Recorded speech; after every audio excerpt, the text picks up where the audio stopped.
Os anuncio a Jesucristo, el Hijo del Dios vivo, el que tenía que venir al mundo.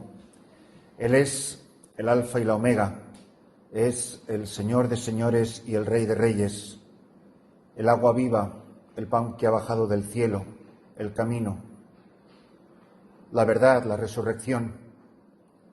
Decía el Papa Pablo VI, San Pablo VI, que en su encíclica: yo nunca me cansaría de hablar de él. Nosotros tampoco. Tampoco nos podemos jamás cansar de hablar de él entre vosotros, en vuestras reuniones, en vuestros grupos, y a tantas personas que se cruzan por nuestro camino día tras día y que esperan una palabra de vida, una palabra que ilumine con el testimonio propio la vida que les ha tocado vivir. Estamos terminando la segunda semana de Adviento. Han aparecido los dos primeros grandes testigos de todo este tiempo litúrgico, con el que no solamente nos preparamos este momento inmediato que es la Navidad, sino en el que damos comienzo al Opus Dei. El Opus Dei es la obra de la santificación del hombre por parte de Jesucristo. Es otra manera de decir la liturgia. Es la obra de Dios. La obra de Dios es la santificación del hombre, que dejándose transformar por las personas divinas, viven para su gloria y viven para los hombres sus hermanos. Las dos dimensiones de nuestra existencia. La dimensión doxológica, eso que vamos a decir ahora en la misa, cuando el sacerdote levante el cuerpo y la sangre de Cristo, por Cristo, con Él y en Él. Eso es un cristiano, el que vive por Cristo, con Él y en Él, para ti, Dios Padre, para tu honor y para tu gloria, en la unidad del Espíritu Santo. La dimensión doxológica, la gloria de Dios.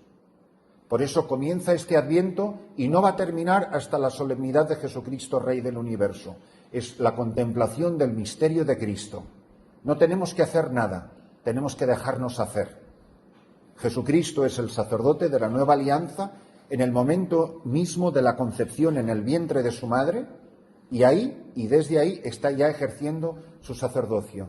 La Virgen es una mujer encinta a punto de dar a luz y lleva en sus entrañas al que ya es el buen pastor, el que ya es el sacerdote, el que ya es el Salvador del mundo.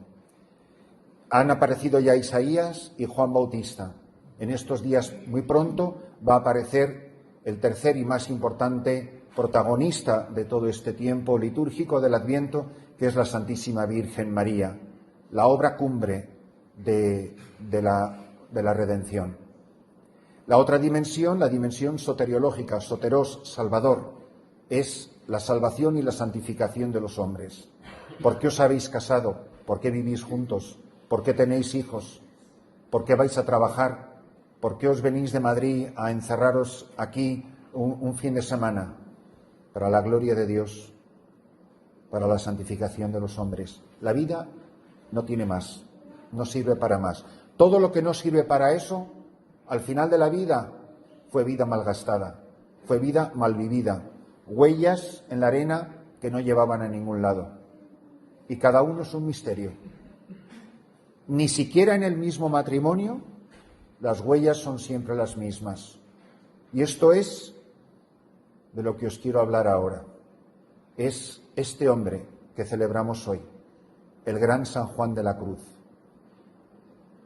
Para mí es una persona que ha definido mi existencia. Yo no me podría entender a mí mismo si yo no hubiera conocido a San Juan de la Cruz. Cayeron en mis manos sus obras completas cuando era diácono y tardé 7 años en leerme el libro. Y durante esos 7 años no leí ningún otro libro que las obras completas de San Juan de la Cruz. Las empecé a leer con 23 años, en los montes de Toledo, en unos pueblecitos inhóspitos y remotos, y terminé de leerlo en Nueva York, nada menos. Y sin embargo, cuando vuelvo la vista atrás y pienso en todos esos 7 años, comprendo que no entendí nada, absolutamente nada. Pero sé que lo que estaba leyendo ha sido más valioso en mi vida que todo lo demás que he leído y he entendido perfectamente.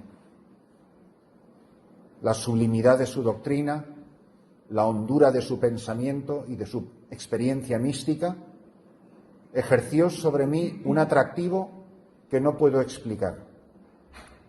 Y han pasado 37 años desde que empecé a leer ese libro y todavía vivo bajo el impacto del testimonio de la vida de este hombre.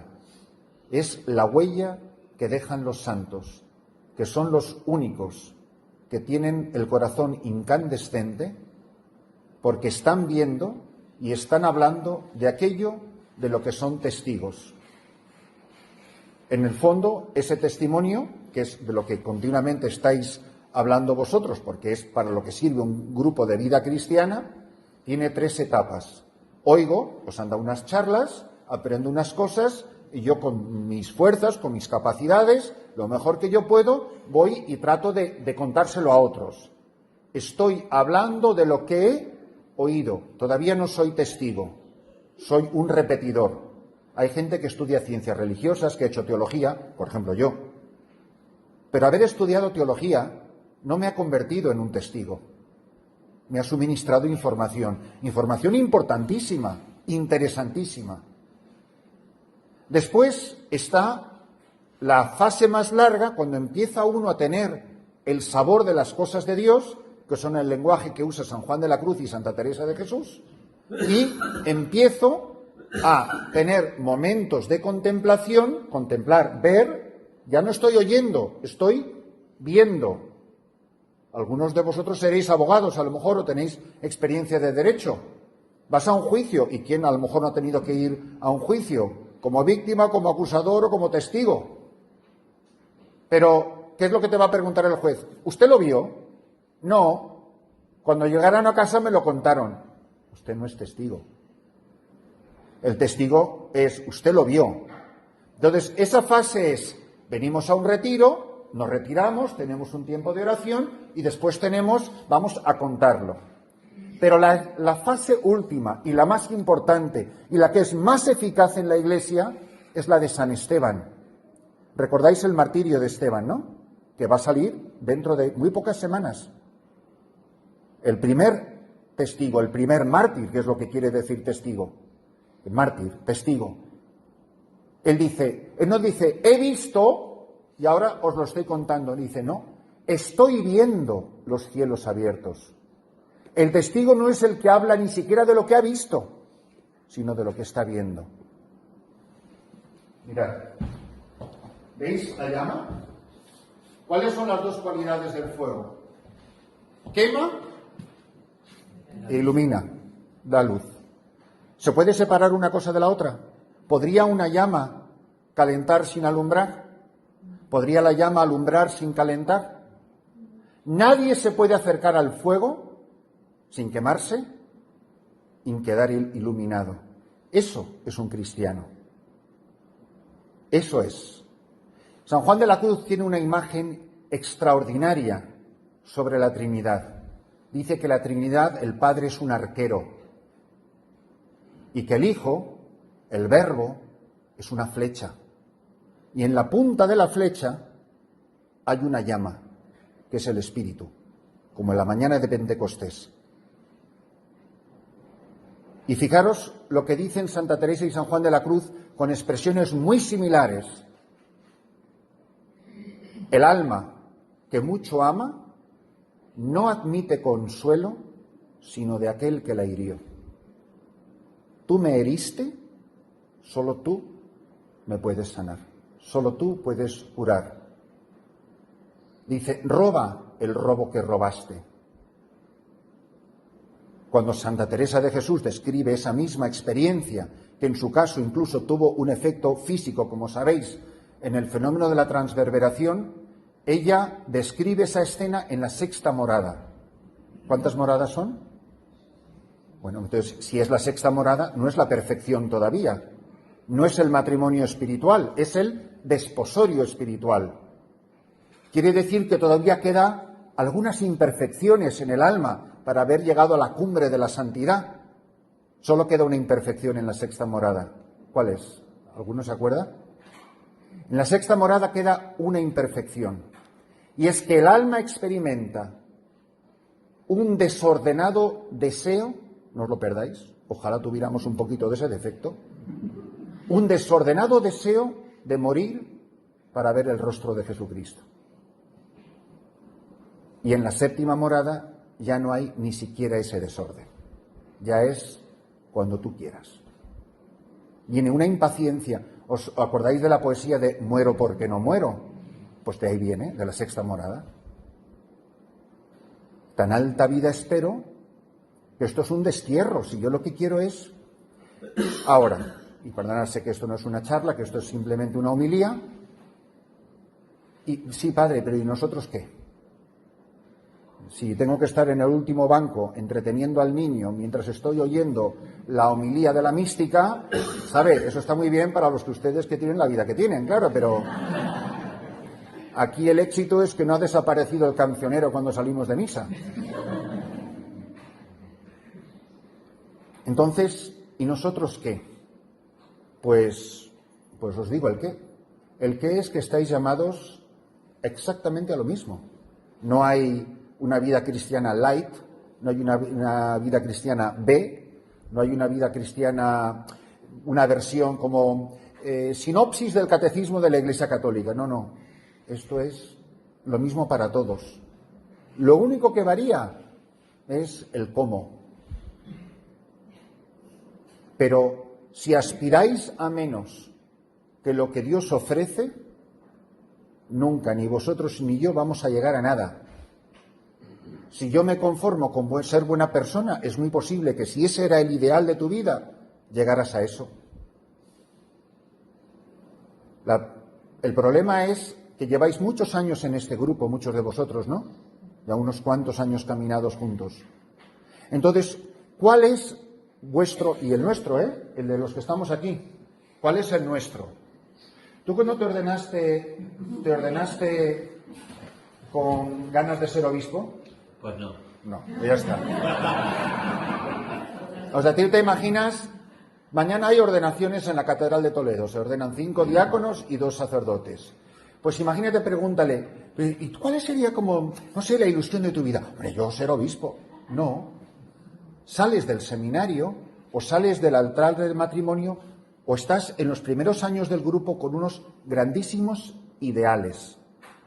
Pero unos ideales que son tan reales para ti, por lo menos en tu imaginación, que es que te crees que lo de la santidad en el matrimonio será cosa de unas 3 semanitas, unos detalles que hay que arreglar, y esto ya está casi a punto. Pero así salen las monjas de la Madre Teresa que se creen que van a convertir la India, y el padre Christopher que se creyó que lo de Sudán del Sur era una cuestión de un par de meses, y que eso ya, en fin, ya todo se ha arreglado. Pero ¿qué pasa? Que van pasando los años. Y de los 20 se pasa a los 30 y se llega a los 40 y lo de los 40 es tremendo. Porque todavía queda mucho, pero ellos se han dado bastante. Y ya has vivido el terrible cotidiano, la monotonía del cotidiano. Y entonces lo de San Juan, que es San Juan de la Cruz, lo de la santidad, lo de la no sé cuántos, se acaba quedando en palabras que uno escucha. Y uno que ya tiene tanto entrenamiento, repite palabras y palabras y palabras. Pero palabras que uno dice, son verdad. Pero yo de verdad me creo que yo voy a llegar a estos ideales. Entonces, ¿qué pasa? A mucha gente, no os conozco de casi nada o de nada, por eso os puedo hablar con mucha libertad. ¿Cuál es el gran peligro? El peligro es que se van apagando los ideales, pero pueden ser los consagrados, como podemos ser los sacerdotes o quien sea. ¿Y qué va quedando? O una especie de aburrimiento, o hastío, o mucho peor aún, van quedando ambiciones. Y eso es muy común en el clero. ¿Por qué le he preguntado si ha pensado alguna vez ser obispo? Pues porque a lo mejor lo de ser obispo uno lo piensa mucho más cuando tiene 45 que 25 en el clero. Porque ya va teniendo edad, hombre. Uno con 25 no está esperando que le llegue la carta de la anunciatura. Pero ya cuando los de tu clase, yo de mi época del seminario hay 14 obispos en España. No sé qué habrá pasado con la carta mía.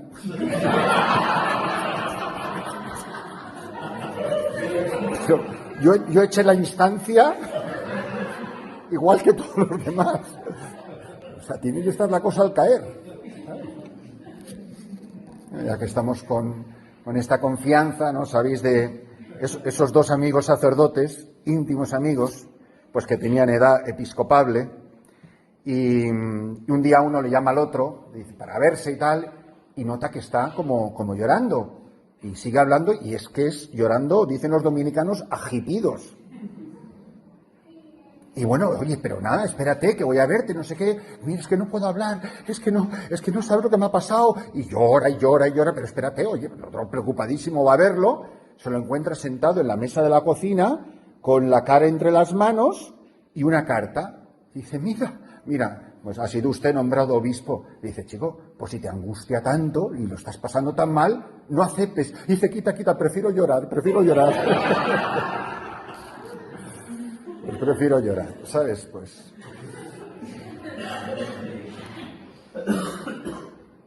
¿en qué etapa estamos?